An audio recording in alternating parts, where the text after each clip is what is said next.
एलकेजीको हकमा चाहिँ युकेजी एलकेजीको हकमा चाहिँ एउटा ग्रुप गराउनुहोस्, दुईवटा ग्रुप डिभाइड गर्नुहोस्, दुईवटा ग्रुप डिभाइड गरेर अनि तपाईँले त्यो अनुसार लिएर जानु। अब एनुअल डेमा हाम्रो पर्फर्मेन्स देखाउनु पर्ने भनेको चाहिँ नर्सरीले नि पढ्नु चाहिँ अझ एलकेजी र युकेजी अलिकति ठुलो भयो भने उहाँहरूको त अलिक बढी आशा राखिन्छ नि। तर हाम्रो स्कुलमा पढि पनि हुनुहुन्न उहाँहरू, उहाँलाई चाहिँ तपाईँले जस्तो सिकायो राग जस्तो सिकायो त्यो अनुसारले सिक्दै जानुहुन्छ। अब इन्स्ट्रुमेन्टको हकमा चाहिँ हामीसँग अहिले पियानो मात्रै अरू छैन है, पियानो मात्रै छ। अरू के चाहिन्छ होइन, गिटारहरू चाहिन सक्ला, मादल चाहिन सक्ला होइन, बिस्तारै हामी लिएर आउँथ्यो त्यो कुराहरू। बच्चा बच्चीलाई त्यो सङ्गीत सम्बन्धी रागहरू पनि बजाउनलाई सिकाउनु पर्ने म्युजिक टिचरले सिकाउनु होइन, आइहाल्छ होइन, त्यो पनि सिक्नुहुन्छ उहाँहरूले सँगसँगै।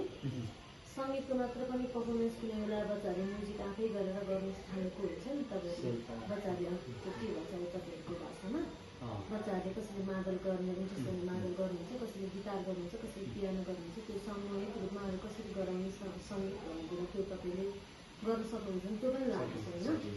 डिजाइनर ट्रेनरले सक्नुहुन्छ भने त्यो पनि लिएर जानुहोस्। अनि अब पिजीको हकमा चाहिँ अब हामीले अहिले चाहिँ स्पिच जस्तै बोल्नलाई मात्र उहाँलाई सिकाउनु पऱ्यो भनेर बोल्ने होइन। उहाँ चाहिँ अब सामूहिक रूपमा गाउनुहुन्छ, कोही कोही गाउन सक्नुहुन्छ भने तपाईँले हेरेर नोटिस गरेर सक्नुहुन्छ त्यो त्यस्तो व्यक्तिहरूलाई चाहिँ अब नोटिस गरेर तपाईँले अगाडि ल्याएर चाहिँ उहाँहरूलाई एउटा एउटा पर्फर्मेन्स दिनु लगाउँदा पनि हुन्छ त्यो चाहिँ होइन। त्यसो गरेर चाहिँ जानु जस्तो लाग्छ मलाई चाहिँ, त्यति हुन्छ जस्तो लाग्छ।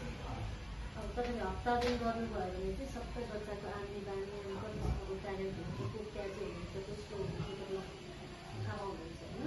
पहिला टिचरले थाहा पाइहाल्नुहुन्छ, थाहा पाइरहेपछि त्यही अनुसारले ट्रिट गरेर अब अझ स्लोलाई नहेर्ने भन्ने कुरा नि, स्लोलाई बढी हेर्नु पऱ्यो, उसलाई ल्याउनु पऱ्यो नि त अगाडि होइन।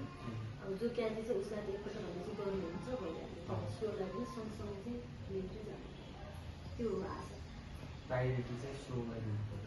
स्लोलाई अब क्याची त क्याची भइहाल्नु, उहाँलाई अझै हामी गराइहाल्छौँ होइन, हौसला दिएर अगाडि बढिहाल्नुहुन्छ उहाँ चाहिँ।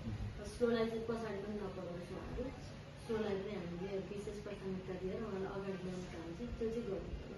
त्यति चाहिँ कोही सायद नेचर हुनुहुन्छ, कोही चाहिँ बोल्नै नजान्ने तरिकाले बस्नुहुन्छ नि त। अब प्रतिभा छ तर देखाउनु पनि हुनुहुन्छ, अनलाइन पनि हुनुहुन्छ। पब्लिक स्पिकिङ पनि गराउनु, अब आज तपाईँले गराउनु भएको ठिक छ त्यो होइन, त्यो पनि पब्लिक स्पिकिङ पऱ्यो होइन। उहाँले आफ्नो कतिसम्म बन्डिङको कार्यक्रम भयो नि त्यो फ्यामिलीहरू हुनुहुन्छ होइन, उहाँहरूसँग स्पेन्ड गर्नुभयो, त्यो ठिक छ तपाईँले एकदम राम्रो छ। अब इजी वेमा जानुहुन्छ नि त उहाँहरू, स्टेज फिल गर्नुहुन्न नि त तपाईँ आएपछि, त्यो तरिका